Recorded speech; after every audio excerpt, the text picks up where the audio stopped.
Aujourd'hui, 10 mars 2025, marque un tournant dans la marche de notre pays.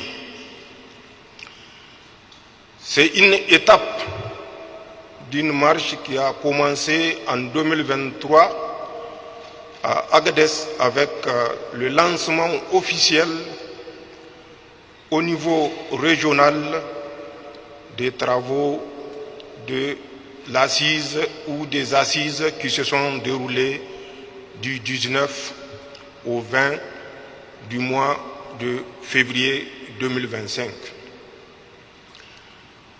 Plus d'un an après le lancement officiel, nous estimons que l'ensemble des Nigériens ont eu la possibilité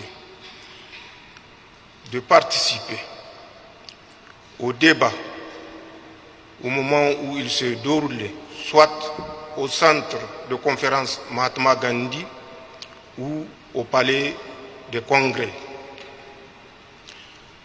Nous avons clôturé les assises le 20 du mois de février 2025 au centre Mahatma Gandhi.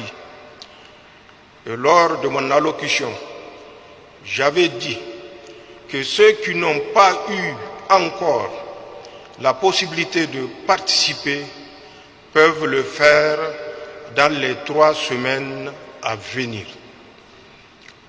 Je crois que ce délai était suffisant et certainement a été suffisant pour que ceux qui n'ont pas pu participer au débat puissent apporter leur contribution. Car, comme nous le disons et nous le répétons et nous le répéterons, Inch'Allah, toujours, Zanceng Asani, la Boussanino, Halele non. C'est du Niger qu'il s'agit. C'est des intérêts du Niger qu'il s'agit. Les intérêts du Niger sont au-dessus de tout groupement, de tout regroupement, de tout individualisme et de tout clanisme. Il faut que le Niger existe pour que des intérêts particuliers subsistent. Travaillons pour l'existence de notre pays, particulièrement en ces temps difficiles. Nous faisons face à une insécurité, comme nous l'avons toujours affirmé, une insécurité importée, et qu'il est de notre responsabilité de mettre fin à cette importation de l'insécurité dans notre Sahel.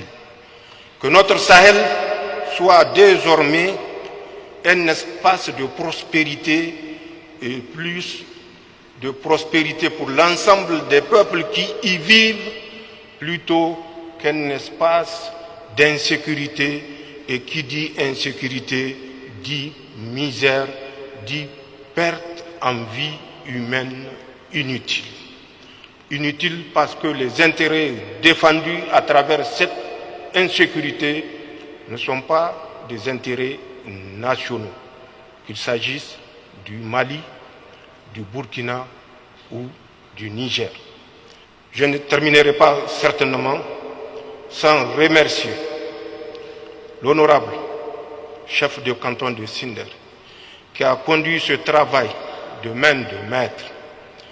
Mais la tâche lui a été certainement simplifiée parce qu'il avait une équipe qui l'accompagnait jour et nuit.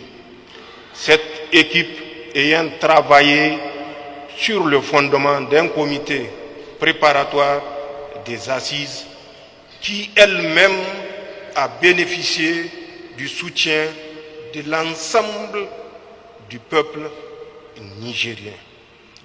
À cet effet, j'exprime toute ma reconnaissance, toute ma gratitude à tous ceux qui ont, de près ou de loin, et de quelque manière que ce soit, participé à ces travaux dont nous sommes en train de recevoir les copies des mains du président ayant conduit les assises nationales.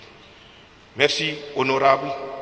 Merci à l'ensemble du peuple nigérien qui vous a accompagné et soutenu. Et gardons à l'esprit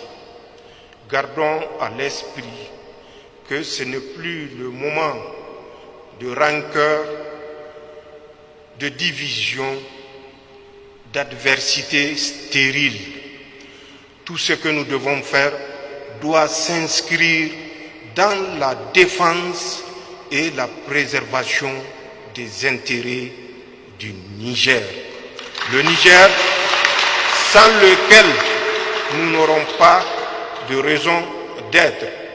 Ce Niger que nous avons le devoir de défendre au prix de nos vies. Inch'Allah, nous y parviendrons, mais nous y parviendrons tous ensemble. Aucun pays ne s'est développé dans la division. Aucun pays ne s'est développé dans une lutte de clans. Aucun pays ne s'est développé en dehors de la cohésion et de l'esprit constructeur de l'ensemble de ses fils.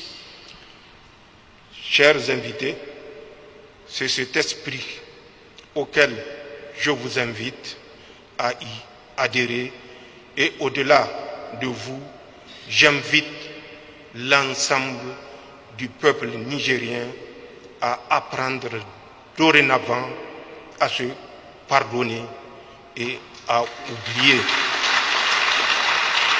C'est difficile, mais rien de facile ne mérite d'être glorifié. Rien de facile ne subsistera ou survivra au temps.